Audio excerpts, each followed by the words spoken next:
only 15 years on mega projects. He must have started with smaller projects. There we go. But Waylon has promised to actually knock everybody out here. There we get to move more efficiently. We make better decisions.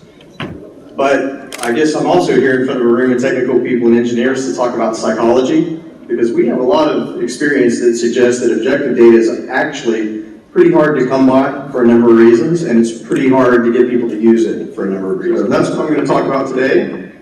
And at the end, we'll talk a little bit about what sCurve does. As my colleague said, that I have to be able to, at some point in this conversation, tell you all that I'm hungry and I've got 3 kids in college and we need to work. So as I promised on the psychology, we're going to talk about a few books and a study and try to bring that home to some of the examples that could benefit us, I think, as leaders and everybody in the room. Just be aware of how we're handling information and what we're doing with it. So this is a great book. I don't know if it's dangerous for it to be missing before they re-entered the atmosphere and blew up. That they should have thought was dead, right? And that was just at the behest of a person in a lab coat going, I'll take responsibility for this, or just a few other prods.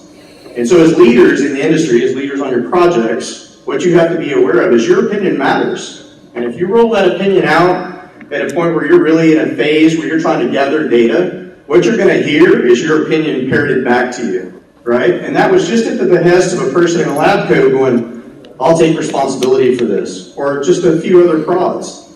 And so as leaders in the industry, as leaders on your projects, what you have to be aware of is your opinion matters. Are becoming parts of systems. We used to think of risk, in particular project risk, as this risk and that risk. But to ping on Mike again, he ran Cutter Gas for ConocoPhillips, the Cutter Gas 3 project for a good while.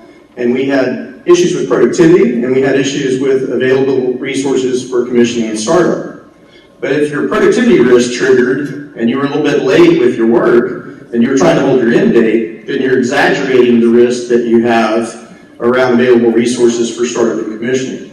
So the risk work is a system, and we've kind of developed some modeling that lets us model things more as a system rather than independent risk, and early indications are that it gets us better answers around what your distribution of finishes and budgets look like, rather than the traditional sort of modeling and maybe where you model costs separately than schedule. We kind of bundle those things up now, and we use multiplicative impacts and risks and model risk, model decisions as well. And I think that probably the most important thing that I'm learning is, just like with process safety, having a process to make a decision is really, when something goes wrong, you kind of have an idea of what it's going to cost you to try to mitigate it a little bit.